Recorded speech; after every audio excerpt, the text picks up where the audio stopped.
Hi అండి. ఎలా ఉన్నారు? యూఎస్ అపాయింట్మెంట్స్ అయితే అస్సలు దొరకట్లేదు గదా!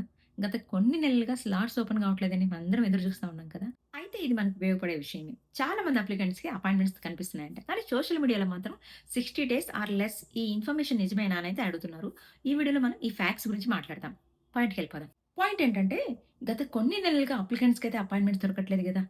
కొన్ని స్లాట్స్ విడుదలవుతున్నాయి. వెంటనే ఫిల్ అయిపోతున్నాయి. అసలు ఎప్పుడు ఓపెన్ చేశారని కూడా అనంటేగా వెంటనే ఫిల్ అయిపోతున్నాయి. కానీ విషయం ఏంటంటే ఇప్పుడు యూఎస్ కాన్సులేట్‌లో కొన్ని అపాయింట్మెంట్స్ విడుదలవుతున్నాయన్నమాట. స్లాట్స్ ఓపెన్ అవ్వడంతోని అందరూ ఎర్లీగా అపాయింట్మెంట్ బుక్ చేసుకున్నారు. ఇది ఒక పాజిటివ్ అప్డేటే. అయితే దీని అర్థం ఏంటంటే అందరికి వెంటనే అపాయింట్మెంట్ వస్తుందని కాదు. అపాయింట్మెంట్స్ అవైలబిలిటీ ఏంటంటే ఏ దేశం నుంచి అప్లై చేస్తున్నారు? ఏ వీసా కేటగిరీ అండ్ ఏ కన్సులేట్‌లో చేస్తున్నారు? దానికి డిమాండ్ ఎంతుంది? వీటన్నిటి మీద ఆధారపడి ఉంటది. అయితే ఇప్పుడు సోషల్ మీడియాలో వైరల్ అవుతుంది గదా! 60 డేస్ టైమ్ ఆర్ లెస్ అనేది. ఇది అందరికి అప్లై అయ్యే రూల్ కాదనమాట. అఫీషియల్ వెయిట్ టైమ్ అనేది కాన్సులేట్ నుంచి కాన్సులేట్‌కి మారుతూ ఉంటది. ఒక లొకేషన్‌లో తొందరగా అయిపోయిందనుకోండి, ఇంకో లొకేషన్‌లో వెయిట్ టైమ్ అనేది ఎక్కువగా ఉండొచ్చు. అందుకే ఒక వీడియో చూసేసి అందరికి సేమ్ సిట్యుయేషన్ అనుకోవద్దనమాట. ఎప్పుడు కూడా అఫీషియల్ వెబ్‌సైట్‌లో వెయిట్ టైమ్ అనేది చెక్ చేయండి.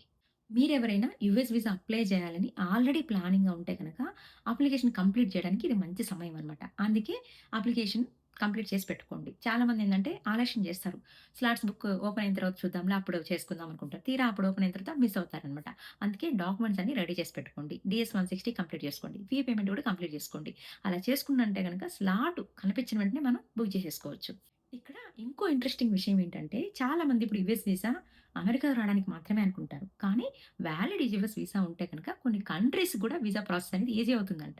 కొన్ని కంట్రీస్ వీసా ఫ్రీ కాకపోయినా కూడా వీసా ఆన్ అరైవల్స్ కానీ సింప్లిఫైడ్ ఎంట్రీ ఇస్తాయంట. అంటే ప్రతి దేశానికి రూల్స్ వేరే వేరే ఉంటాయి. ఇప్పుడు మనం వేరే కంట్రీకి మనం ట్రావెల్ చేస్తున్నామంటే ఆ ట్రావెల్ యొక్క రూల్స్ ఆ ఇమిగ్రేషన్‌లో ఆ వెబ్‌సైట్‌లో చెక్ చేసుకుంటే సరిపోతది. అందుకే సోషల్ మీడియాలో వచ్చే ప్రతి పోస్ట్‌ని మనం నమ్మాల్సిన అవసరం లేదు. 60 రోజుల్లో వచ్చేస్తుందంట కదా! అని అడిగారనమాట నన్ను. సో, రోజుకొక పోస్ట్, రోజుకో రూమరు, రోజుకో వెయిట్ టైమ్ అనమాట. అందుకే నేను ఎండ్ ఆఫ్ ద వీడియోలో ఎప్పుడైనా చెప్పేదేంటంటే, అఫీషియల్ ఇన్ఫర్మేషన్‌ని మనం ఫాలో అవ్వాలి. కొన్ని వెబ్‌సైట్‌లని మనం చెక్ చేయాలి. అఫీషియల్ వెబ్‌సైట్స్ ఉంటాయి. ఆ వెబ్‌సైట్‌ని మనం ఫాలో అవ్వాలి. సోషల్ మీడియాలో వచ్చే ప్రతి పోస్ట్‌ని నమ్మాల్సిన అవసరం లేదనమాట. సో, ఓవరాల్‌గా అపాయింట్మెంట్స్ ఎప్పుడైనా రిలీజ్ కావచ్చు అని చెప్తారు కదా! అది నమ్మాల్సిన విషయమే.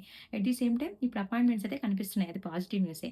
కానీ 60 రోజుల్లో అపాయింట్మెంట్స్ వస్తాయనేది మాత్రం చెప్పలేం. అదెట్లా అంటే ఏ దేశం నుంచి అప్లై చేస్తున్నారు? ఏ వీసా కేటగిరీ? ఏ కాన్సులేట్ అప్లై చేస్తున్నారు? దాని డిమాండ్ ఎంతుంది? అంటే ఒక్కొక్క దానికి ఒక్కొక్క వెయిట్ టైమ్ ఉంటది కదా! ఒక లొకేషన్‌లో తొందరగా అయిపోయి ఇంకో లొకేషన్‌లో తొందరగా లేట్ పడతదండి. సో, అప్లికేషన్ అయితే రెడీ చేసి పెట్టుకోండి. అదే అండి డాక్యుమెంట్స్ అన్నీ రెడీగా చేసి పెట్టుకున్నాం అనుకోండి. చాలామందేంటి స్లాట్ ఓపెన్ అయిన తర్వాత చూద్దాంలే అనుకుంటే తీరా స్లాట్స్ ఓపెన్ అయిన తర్వాత మిస్ అవుతా ఉంటారు. అందుకే ఈ టీఎస్-160 కానీ, పేమెంట్ కానీ ముందరే చేసేసి పెట్టేసుకుంటే స్లాట్ కనిపించిన వెంటనే మనం బుక్ చేసేసుకోవచ్చు. సో, మీరు మంచిగా ప్లాన్ చేసుకుంటే గనుక అపాయింట్మెంట్స్ ఎప్పుడు మిస్ అవ్వాల్సిన ఛాన్స్ రాదనమాట. అందుకే ఒక వాలిడ్ ఇన్ఫర్మేషన్ అనేది మీ నెలల వెయిటింగ్ టైమ్‌ని సేవ్ చేయొచ్చు కదా! రూమర్స్ ఎప్పుడు ఫాలో అవ్వకండి. అఫీషియల్ ఇన్ఫర్మేషన్‌ని ఫాలో అవ్వండి. వీడియో నచ్చితే లైక్ చేయండి. Thanks for watching. See you in next video. Bye by.